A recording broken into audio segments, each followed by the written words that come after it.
In this video about my next feature film, Rabbit Hole, which is a horror film, I wanted to tell you guys about the budget. If I get the 30K, 4K of those 30K will be to pay the actors and the crew more. So that $4,000 that I told you guys earlier, that's if I make it for 15K.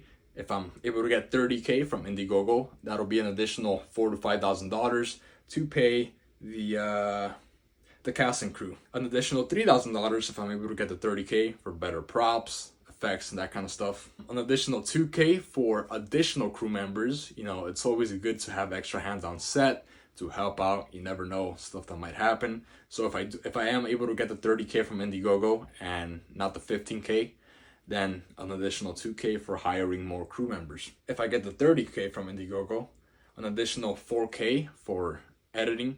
I edit all my films, but this one I would prefer if I go to a colorist to color grade it. So I'm gonna cut it together, edit the sound, blah blah blah, and then take it to a colorist. I don't know how much colorists charge out here in LA, so I think 4K is a good number to start at. And then about $2,000 for festivals. Festivals, there's a lot of them and they get expensive. So the first half of that budget is if I'm able to make it for 15K, which I can. And the second half of that budget is supplemental pay if I'm able to get 30 to 35K. From Indiegogo, it's extra pay for the cast, extra pay for the crew, extra budget numbers for better props, maybe more days of shooting if needed for reshoots, blah blah blah, festivals, editing. So yeah, there's two versions of this movie that can get made, one for 15K, one for 35K.